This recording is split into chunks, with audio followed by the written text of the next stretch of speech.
When Sarah entered the estate sale, she wasn't looking for anything in particular. The old house smelled musty, filled with faded memories, and the scattered antiques seemed to whisper secrets of the past.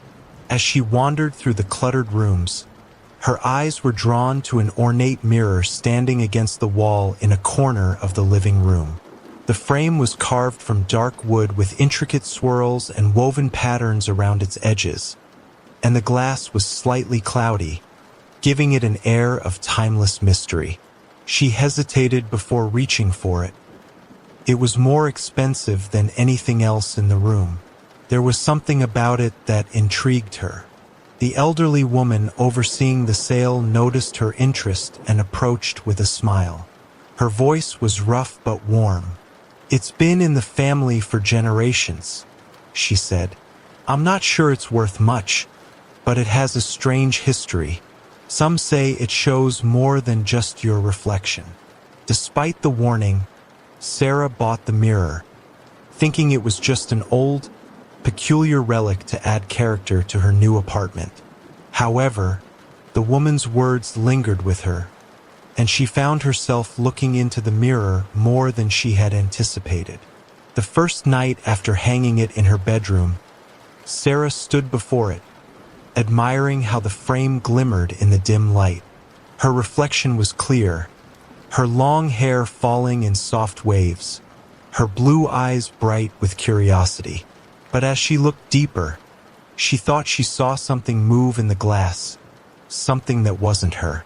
A flicker of movement in the corner of the mirror caught her attention. She blinked, and the figure was gone. Her heart skipped a beat, but she dismissed it as a trick of the light. Over the following days, strange things began to happen. Each time Sarah passed the mirror, it seemed to reflect more than just her image. She saw flashes of strange people, all dressed in clothing from different eras. Some smiled, while others looked worried, their eyes wide with fear or sadness. It wasn't just their faces. It was as if they were living, breathing figures within the glass. She learned that the mirror didn't show reflections in the traditional sense. It displayed moments in time, snapshots of lives that had come and gone. One evening, as Sarah stood before the mirror brushing her hair, a new figure appeared. It was a young man, no older than 20, his face pale and gaunt. His eyes were fixed on her, and although he didn't move, his gaze seemed to follow every movement she made. A chill ran down her spine as she turned to walk away, but before she could, a soft voice, almost a whisper, emerged from the mirror. "We won't go out tonight," it said. The words were clear to Sarah, distinct but unsettling. She froze, staring at the mirror. Her own reflection stared back, but the young man remained, his face locked in an expression of desperate urgency. Her pulse quickened. Was she hearing things? She glanced around the room, but there was no one else. The voice had come from the mirror. Confused and nervous, Sarah couldn't stop thinking about it the next day. She tried to rationalize it as nothing more than her imagination running wild. But later that night, as she left her apartment to meet friends for dinner, a strange feeling settled in her chest. She couldn't explain it, but something felt wrong. When she reached the corner, she heard a loud screech followed by the sound of tires skidding on pavement. Turning quickly, Sarah saw a car veering out of control, heading straight for her. Instinctively, she jumped back just as the vehicle crashed into the streetlight where she had been standing moments before. Her heart pounded in her ears as she realized how close she had come to disaster. When she returned to her apartment that night, Sarah stared at the mirror, her mind racing. The figure's warning now made sense. She had been saved not by chance, but by the mirror. It was as if the spirits trapped within were trying to protect her, guiding her through moments of danger. But why and what else did the mirror know? The following days brought more strange occurrences. The mirror continued to reflect visions of people known and unknown, occasionally speaking to her, warning her of imminent dangers, telling her when to be cautious or act quickly. One night, a woman with long, dark hair appeared, her face twisted in anguish. "There's someone following you," she said, her voice trembling. "Be careful who you trust." Sarah's heart skipped, but she couldn't fathom the warning. Who could be following her? The next day, Sarah encountered a man at a cafe, someone she had never seen before. He struck up a conversation, his words soft and friendly, and before long he asked for her number. She hesitated but gave it to him, feeling no immediate danger. But later that night, the realization hit her suddenly. The man had been the same one she had seen in the mirror earlier that week. He was the one who had warned her. As weeks passed, Sarah became more attuned to the mirror's cryptic messages. She learned to trust its warnings, but the burden was heavy. Each time she had a vision, she wondered if it was too late to change her course, too late to avoid the lurking danger. The mirror had become both a gift and a curse, a window to the unknown offering glimpses into the past, present, and future, but at a cost. The more she relied on the mirror, the more it consumed her, and she found herself unable to live without it. The whispers guided her, but the shadows it revealed grew darker with each passing day, and Sarah wondered if she was protecting herself or if the mirror was slowly drawing her into its world, one warning at a time.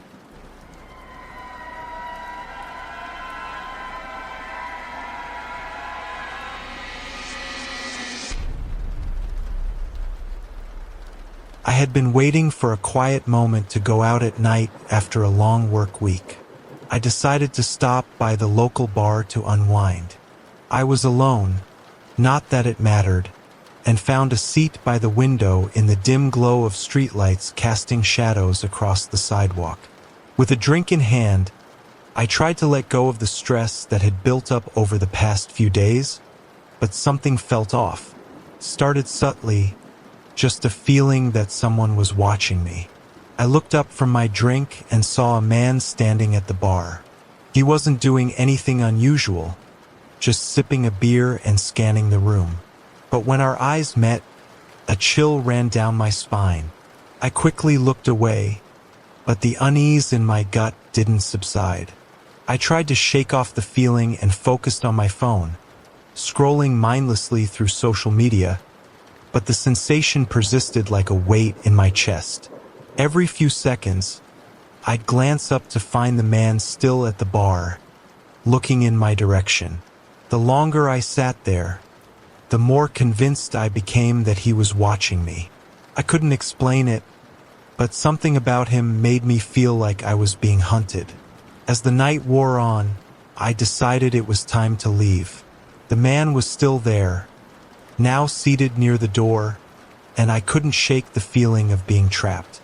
I paid my tab and stepped outside, feeling the cool air hit my skin. I walked quickly, hoping to get home without incident, but I noticed something odd, footsteps behind me. At first, I thought it was just someone walking in the same direction, but they were too deliberate, too close. I quickened my pace, and so did the footsteps. A glance over my shoulder confirmed my fear. The man from the bar was following me. My heart began to race as I turned down a side street, hoping to lose him in the maze of alleys and poorly lit paths. But no matter how fast I walked, his steps stayed in perfect sync with mine, like a shadow that wouldn't leave. Panic set in when I realized there was no escape from him. I could feel the hairs on the back of my neck stand up, a primal instinct telling me I was in danger. I looked back again, and this time the man was too close. I could make out the details of his face. Pale skin and dark eyes that seemed to burn with an intensity that sent a shiver through me. He didn't look like someone casually walking. He looked hungry. I sped up, but now my feet felt heavy, as if the air around me was thickening. My mind raced with thoughts on what to do, where to go, but everything was fading as panic took hold. He reached me, my breathing accelerated, and my steps became more erratic. I didn't dare look back again, but I could feel him just behind me.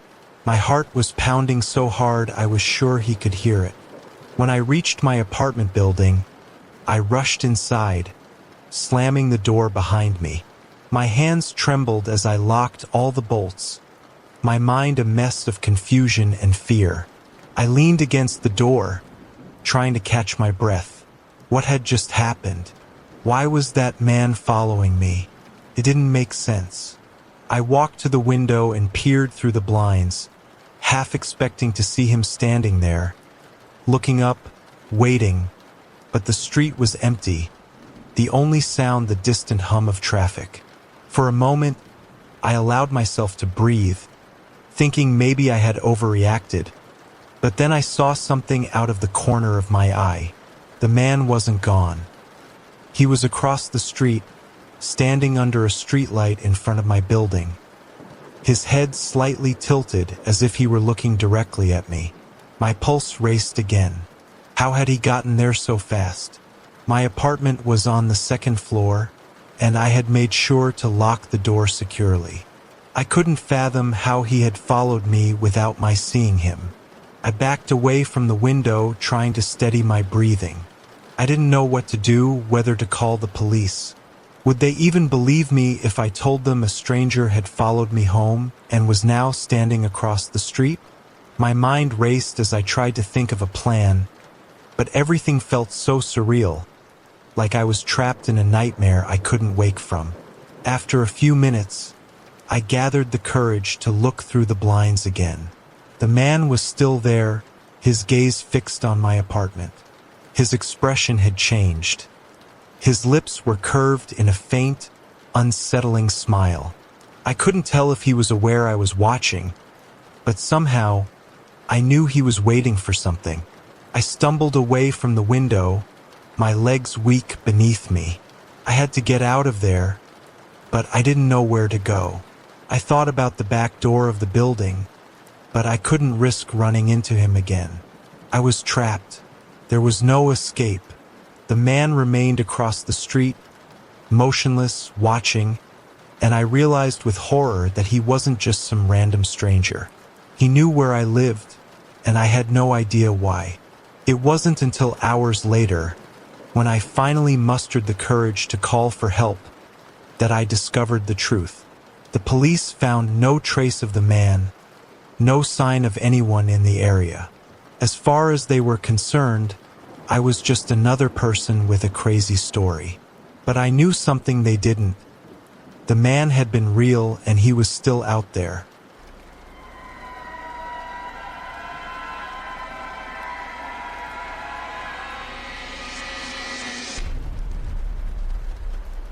The apartment had seemed like a dream. It was in a quiet neighborhood, close to everything I needed, and the rent was affordable. The landlord was friendly, and everything was in great condition. For the first few weeks, it felt like a fresh start. A place of my own where I could relax after a stressful day at work and finally enjoy some peace and solitude. But soon, small things started to feel off. At first, it was minor annoyances like finding the bathroom door slightly ajar when I was sure I had closed it. Then, I noticed the locks on my front door didn't seem to align perfectly, almost as if someone had tampered with them. It was subtle enough that I could attribute it to my imagination, but after a few more incidents, I began to feel like I was being watched. The first real sign that something was wrong came one afternoon when I returned home from work. I had been out for a few hours, but when I walked through the door, the bathroom light was on, and the scent of soap and shampoo lingered in the air. I was sure I had turned off the light before leaving. At first, I thought maybe I had simply forgotten, but the more I thought about it, the more I realized there was no way I could have left it on. I checked everything twice that morning. I hadn't. It only got worse as days passed. The bathroom wasn't the only room that seemed to show signs of another person's presence. My kitchen counter, which I always kept tidy, was occasionally cluttered with items I didn't recognize. Half-empty coffee cups, a lost spoon, and once, a small piece of paper with what looked like a shopping list in hurried, messy handwriting. I felt an overwhelming sense of unease as I tried to reason with myself, telling myself it might have been just a mistake. Maybe I had left the coffee cup there in a rush. But deep down, I knew something wasn't right. The oddities intensified when I discovered a hairbrush in my bathroom drawer that wasn't mine. It wasn't just any brush. The bristles were thick and long, and the handle was covered with what seemed to be a thin layer of dust, as if it had been placed there recently. I couldn't shake the feeling that someone had been in my space while I was out. I tried.